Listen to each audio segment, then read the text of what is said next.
Hello friends, good morning. तर आज सकाळी जायचं होतं जरा बाहेर म्हणून आवरून घेतलेलं होतं. अंथरुणातनं उठलो आणि आवरले बघा. घरात तर काय सुद्धा आवरलेली नव्हती कामं.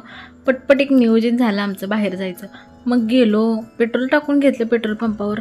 मी बघा रडायला म्हणजे काय, डोळ्यातनं पाणी यायला लागले, झोप नाही काय नाही, सकाळी उठून पळवले मला म्हणून. कारवेच्या पुलावर बघा इथं काहीतरी दिवसापूर्वी मगरी दिसलेल्या, आम्हाला कुठलं काय दिसतं. गेलो तिथून पुढं म्हणजे कराडमध्ये पोहोचलेलोच होतो. माणसं सकाळच्या वेळेला वॉकिंग करणार नाही ती, पण माकडांचं बघा फुल राडा चालू आहे. तिथून गेलो, एका ठिकाणी झेरॉक्स काढायची होती आम्हाला म्हणून झेरॉक्स काढून घेतली. नवरोबा झेरॉक्स काढून घेत आहेत तोपर्यंत इकडं तिकडं जरा काहीतरी टाइमपास करून घेतला. कराडमध्ये तर पोहोचलो होतो, पण नेमकं आम्हाला जायचं कुठं होतं हे काही समजेना झालेलं.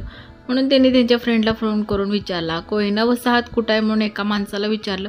त्याने सांगितलं. तिथं गेलो तर गर्दी काहीसुद्धा नव्हती. एक 5-7 जण होती आमच्या आधी आणि हा एक व्यक्ती होता बघा. गडबड करू नका, गोंधळ करू नका सारखं हे तर चालूच होतं.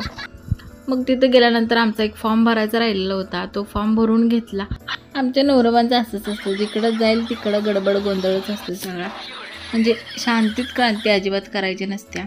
ते नाही का, कामगार योजनेचा फॉर्म भरायचा होता. म्हणजे सेफ्टी किट आणि भांडी वगैरे मिळणार आहेत ना, त्याच्यासाठीचा. आमचा फॉर्म भरून घेतोय तोपर्यंत एक काका बोलले, माझा पण फॉर्म भरून देतीस का. त्यांचा भरून दिला आणि एक अजून झेरॉक्स राहिलेली, ते तिथं लाईनला उभं राहिल्यानंतर नवरोबाला आमच्या समजलं. मग म्हटलं थांबा, मी झेरॉक्स काढून घेऊन येते तुमच्या आधार कार्डाची. गेले तिथे तर ती बाई आमच्या नवरोबांपेक्षा पण जास्त गोंधळलेली. तिला समजेना झालेलं. मी एकच झेरॉक्स काढायला दिलेली, तिनं 3-4 काढून दिल्या आणि ते दुसऱ्या 3-4 होते ते सगळ्या काळ्याच निघलेलं, म्हणून तिनं त्याचं काय पैसे घेतलं नाही. ती नवरोबा उभा राहिले लाईनला त्यांच्या. आणि नंतर बघा किती गर्दी झालेली इथं. म्हटलं आपण एकाच साईडला उभं राहाव्या, नाहीतर एखादी बाई ढकलून द्यायची आपल्याला. इथलं काम झालेलं म्हणून आता म्हटलं ट्रस्टवरती ब्लड द्यायला जाऊया. म्हणजे ते नाही का की 5 लाखांपर्यंत उपचार मोफत मिळतात असंच काहीतरी आहे. मला एवढं जास्त काही त्यातलं माहिती नाही. गाडी पार्क करून घेतली आणि गेलो ट्रस्टवरती. ते मला सांगत होते बघा इथं काय आहे तिथं काय आहे. मला जास्त काही इथलं माहिती नाही, त्यामुळं गेलो आतमध्ये. तर असलं मोठं असं वाटायला आलेलं की कराडमध्ये वेगळ्याच दुनियेमध्ये आलो आहे असं. कारण हॉस्पिटल असल्यासारखं वाटेनाच झालेलं, सगळं क्लीन होतं. मग तिथं थोडंसं वेळ बसले मी. तिथलं आमचं तर काही काम झालेलं नाही म्हणून घरी यायला निघालो. नवरोबा म्हटले काहीतरी नाश्ता करूया. मी म्हटलं नाश्ता वगैरे काही करायला नको, काहीतरी आपण घेऊन जाऊया म्हणजे घरामध्ये बनवून पोटभर खाता येईल. येतं थोडंसं चिकन घेतलेलं आणि नवरोबा बघा कायम फोनवरच असते ते आमचं. फोन अजिबात ठेवायचा नाही गाडी चालवताना. माझा जीव तर मुठीतच असतो हे फोनवर बोलायला लागले. एका साईडने सारखा खांदा दाबायचा गाडी आली की एखादी.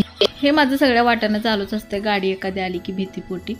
आणि सासरे बुवा आमचे चालत चाललेले दिसले. म्हटलं चला आपण टेबल शीट जाऊया. आता घरात जाऊन सगळं कामधंदा पडलेलं होता म्हणून पटपट सगळं करून घेऊया म्हटलं. भाकरी करून घेतली, चिकनचं सुक्कं घेतलं करून, पातळ करून घेतलं, भात पण करून घेतला. सगळी घरातलं धुणं भांडी लुटून झाडून लादीपासून करून घेतली. तर माझी अवस्था बघा ही सगळी कामं करून झाल्यानंतर कशी झालेली. मोंजुलिका झाले मी, एकदम मोंजुलिका.